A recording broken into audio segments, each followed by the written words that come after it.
All right, I want to talk about trusting your gut instinct versus other people's opinions.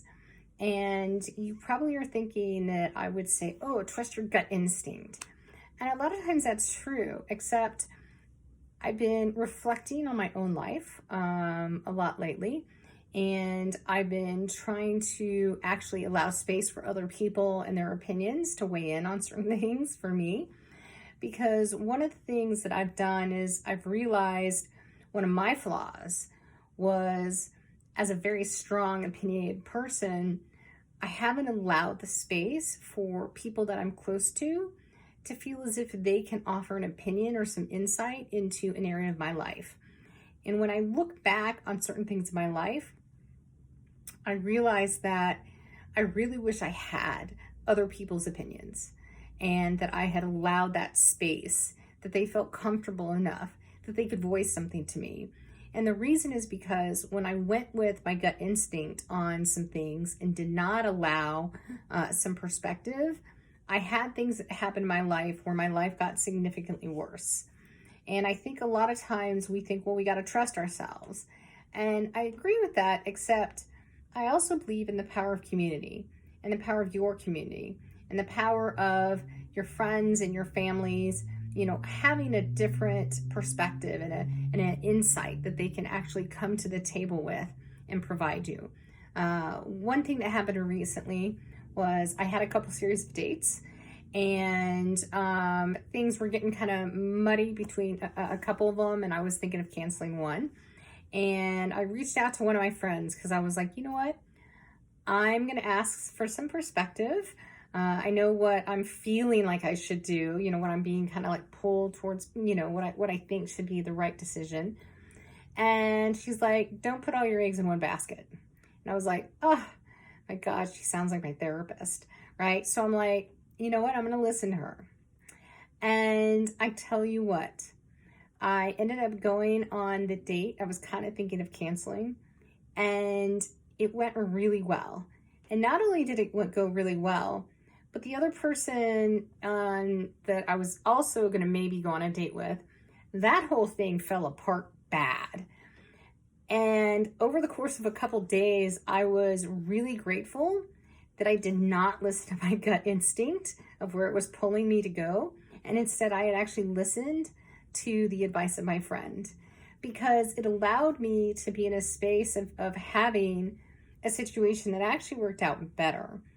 And as I look back on my life, there's a couple key points that I think I really should have had some other people's opinions. There's one in particular, and it was a really hard thing to kind of go through. But I'd had a relationship in college. The first almost 2 years of the relationship, was fine. And then there was an instant where he was violent and he almost killed me.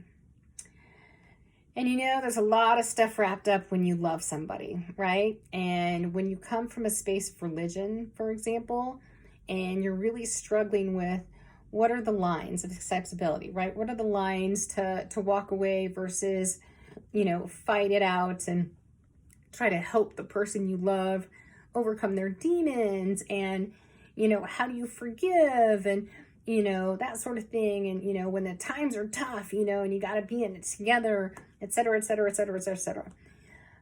I knew what the right thing to do was, but the idea of actually doing that was so painful that I didn't want to.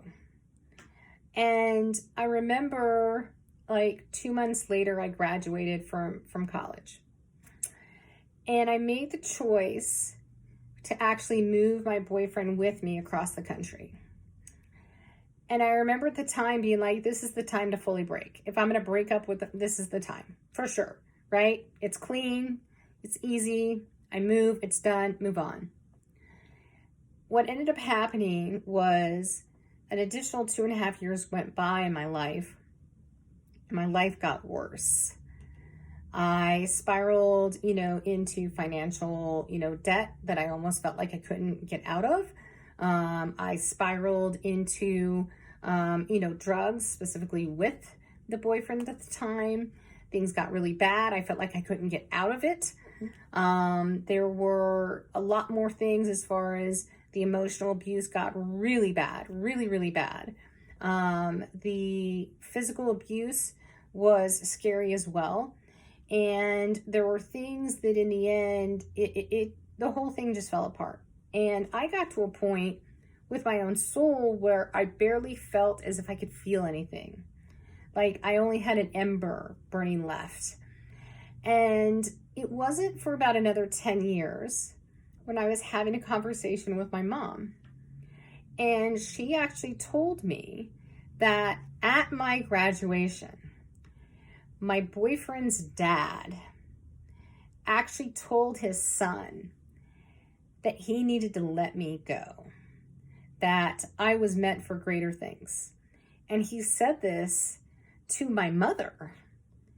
Now, my mother never told me, and, she finally told me, 10 years later, and I sat there in that space going, well, shit, Mom, that's something that, if she had actually said that to me, if I had had a parental actually give me that advice at the time, it probably would have made me take a harder look, and I may have made a different decision in my life.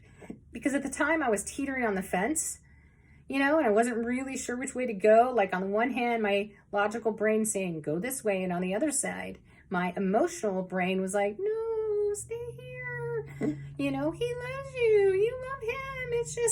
He's just battling a demon. So it was one of those moments that I said, well, why didn't she tell me? Why didn't she, as my parent, say something or say that to me? And I had to take a hard look at myself. And when I did, I realized I never gave the space for her to feel as if it was acceptable to provide that kind of feedback, to provide that kind of criticism, if you will. And as a result, my life went bad. And it made me also wonder, what would my life have looked like if I had that advice? And as a result of that advice, I would have made a different opinion, made a different decision.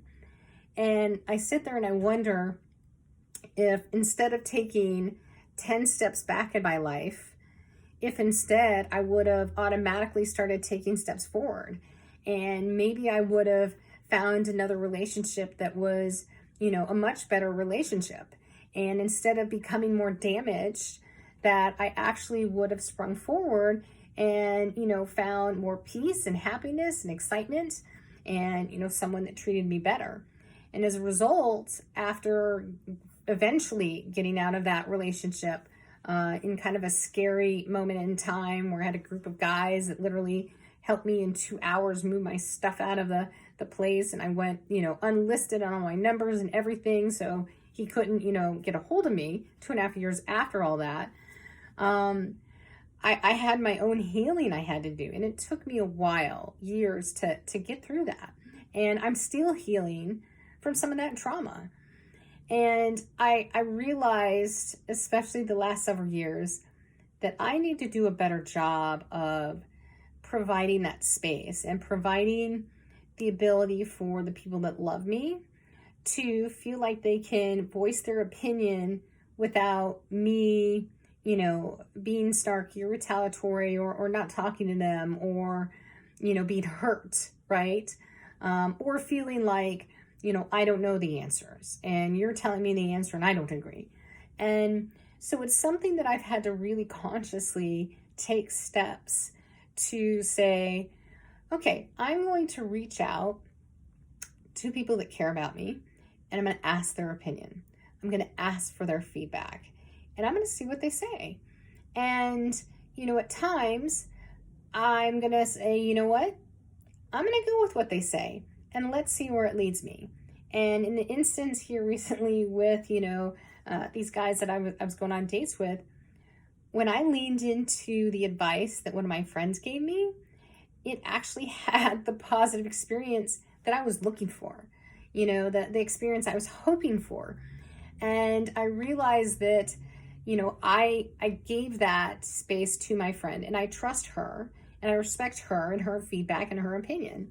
And because I allowed that, there's a certain a bond that helped me feel like I'm also giving her that space for future situations for her to give that feedback. And it also allows me to have a comfort level for other situations to ask other friends, what do you think? There's been other situations where I've gone to, other friends and said, this is what I'm working through, and what's your feedback? And when they've given me the feedback, it's been information that I didn't think about. And I'm somebody who thinks that I think through everything. So when I have that moment of somebody giving me some insight that's like, oh, why didn't I think of that? It feels like really smart and insightful. And so when I look at our situations, right, with the people that are around us, that love us, in a way I kind of feel like we often walk through this stuff with rose-colored glasses on. And we're looking at a whole pie, but we really only see like one slice of the pie.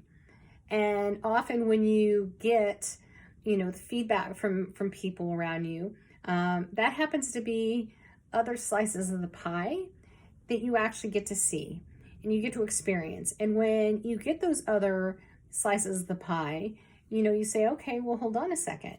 This kind of rounds out the picture more so than what I thought. So I definitely encourage you to take a look at, decisions in your life and, look at the times in the past where maybe you've leaned on your own internal instinct, thinking that's the right way to navigate life. But where did you go wrong? And were those times that you went wrong because you didn't ask anybody for feedback, because you didn't want their feedback, or you didn't think that you needed their feedback? And if you had feedback from somebody, would their feedback maybe have steered you in a different direction?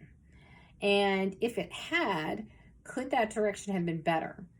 And if you feel that that's the case, then I invite you to start creating that space today for the people in your inner circle to start adding that to your life and see if the decisions that you start navigating now moving forward start having more positive results. And if they do, you're now creating a comfort zone with the people that you love for them to give that feedback. And I really do believe that as we walk through life, we don't have all the answers. Sometimes we think we do, even if it's, through the wisdom of experience, but we don't always. And so when you do let those people in and you do allow them to feel as if they're not going to be retaliated with negatively, if they give their honest feedback that's not probably what you wanted to hear, then, it's kind of like clues in your life, clues on, a better possibility for you. So I highly encourage you to not always trust your gut instinct, because sometimes your gut instinct runs you straight into the brick wall.